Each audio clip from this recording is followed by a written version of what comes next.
Who do you see on the horizon for 2028 in the Democratic primary? Right now? Yeah. Bernie and AOC. No. They got the biggest crowds. That doesn't matter. It won't sustain itself, but right now they have no leader. Bernie, AOC, Mandani are not Democrats. They'll be the first to tell you that. They're Democratic socialists, and that's a very different thing, and I don't think people know that yet. I don't think people realize we already have a lot of socialism. Even the country's oldest Latino civil rights group came out against it, yet AOC keeps defending it, saying gender is fluid, language is fluid. Yes, and Latino voters are fluid. Bill Maher strongly criticized AOC, and it was intense. He never really supported her when she first came into politics, and her recent comments with her woke politics have not impressed him. On his show, Real Time with Bill Maher, he repeatedly spoke against AOC. His comments were clear, fiery, and hard to miss. So, make sure to hit the subscribe button if you haven't yet. Let's get into the discussion and see what happened. Marville knew how to win, and he blamed the Democratic losses this November 2nd on stupid wokeness, to which AOC fired back that wokeness is a term almost exclusively used by older people these days. So that should tell you all you need to know. What? This is a term folks like you brought out very recently and had been proudly displaying at every march since. Just last year, The Guardian declared woke the word of our era. I guess they didn't get the memo from the Mean Girls Club.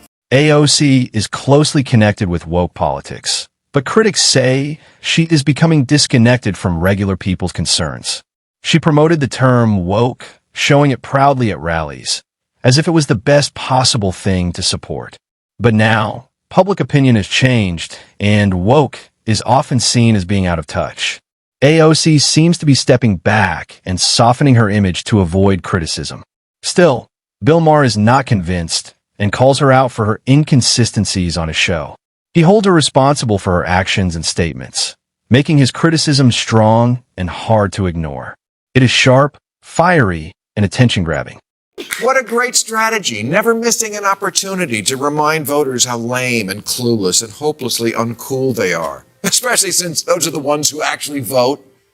But okay, fine. What word would you like us to use for the plainly insane excesses of the left that are not liberalism, but something completely different? Because you can't have that word liberal from us and think it should cover things like canceling Lincoln and teaching third graders their oppressors. That's all your new thing.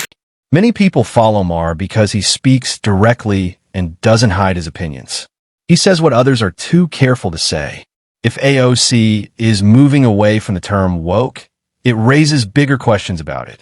For years, some ideas have been introduced that many people find hard to accept. These include issues like gender identity debates, children making big life decisions, and sports participation rules. These became central parts of what people call woke culture. Even if AOC drops the label, the issues still remain. Maher's main point is simple. You can change the words, but the problems are still there. I see a new poll reporting how much Latinos despise the woke term Latinx. It's about as popular with them as a reboot of Speedy Gonzales.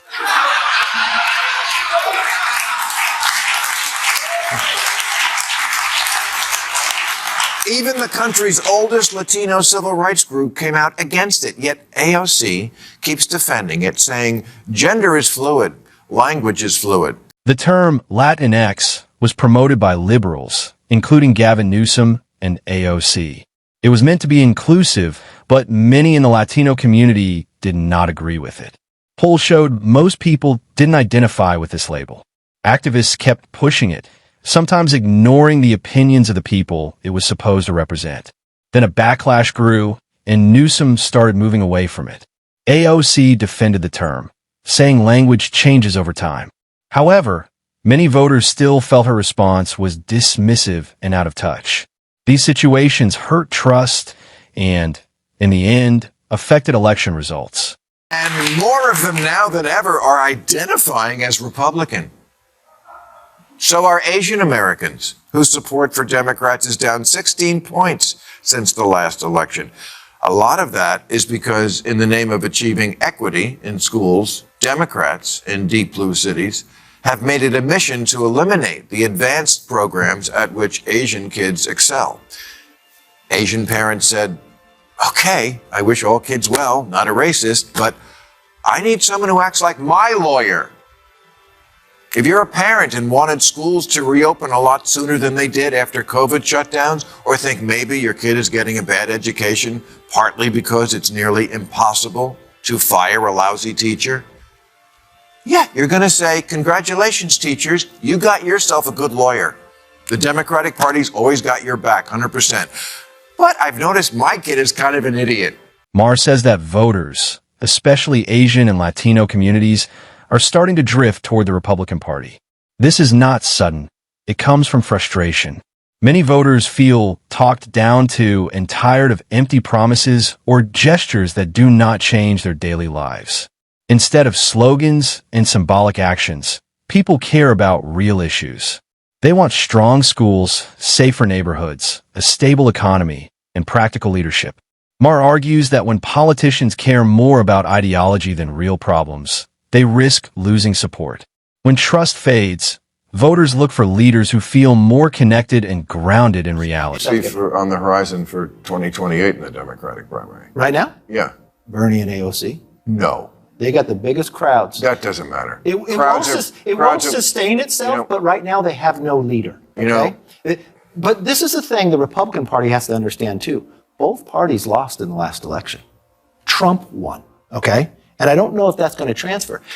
It is not always clear what Speaker Kevin McCarthy wants to say, but one thing is obvious. If AOC or Bernie Sanders gain control of the Democratic Party, it could create problems in elections. They draw big crowds and generate excitement. Their rallies are loud, passionate, and full of supporters, but big crowds do not guarantee votes. Excitement in the moment does not always carry over to election results. Past elections show that big events can create a false impression of support. In 2024, endorsements, celebrity appearances, and packed events seemed powerful, but the results on Election Day were different. Winning requires more than excitement. It needs broad appeal, clear strategy, and policies that connect with more than just the base. Without this, energy alone is not enough. Adjacent, and then Vance and Junior will fight it out for that crowd. You're AOC and Bernie, and who's at the top of the ticket? They're going to lead right now. Who's at the top of that ticket, Kevin? Because if it's not Bernie, he's going to be vice president and then wait his turn? No, it would be. Bernie's been running each time. I'm just saying who's in the lead right now. I don't think that's how it ends up. But big crowds don't necessarily mean who's the right candidate. You know, when I started... No, but it drives where the ideas are going to go. It's going to drive the money for a while. It doesn't make them the winner. It doesn't make them the winner. You'll have to wait till you get 2 years out, and then you'll start seeing these governors that start showing solutions. You also have to know, what is the issue going to be? Are we going to have a foreign policy issue? Are we going to have an economic issue? And who's been the best in leading in that? But right now, for the Democrats, who's going to lead for the next 2 years, the money's going to... AOC outraised everybody in the House. This is often a criticism aimed at Democrats. It's not about raising the most money. Money alone has never decided elections. Take Kamala Harris, for example. She raised a huge amount of campaign funding in a few months after being nominated. This created an image of strong momentum and attention in the media. But when people voted, that financial advantage didn't ensure success. It turned into one of the biggest election setbacks in recent history. The lesson is clear. Money can strengthen a message, but it can't fix weak ideas. Voters want authenticity, clarity, and policies that affect their everyday lives.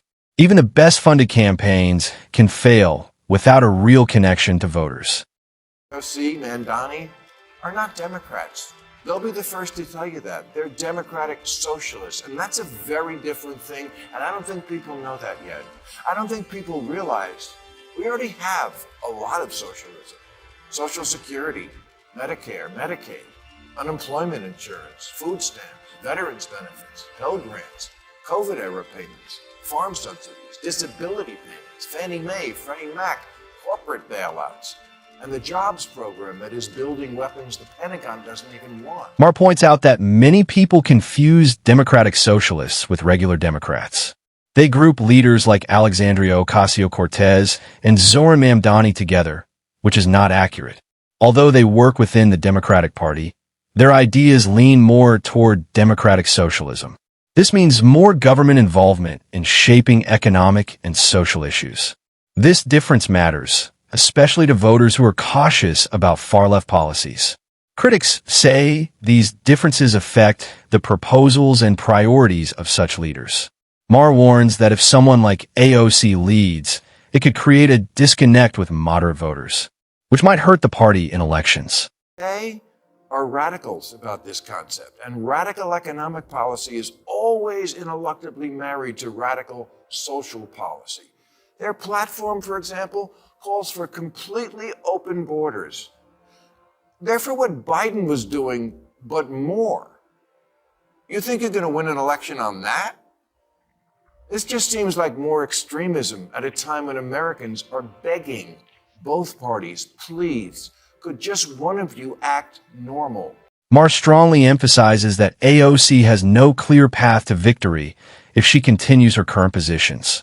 Her ideas energize a passionate base, but they may push away moderate voters who decide elections.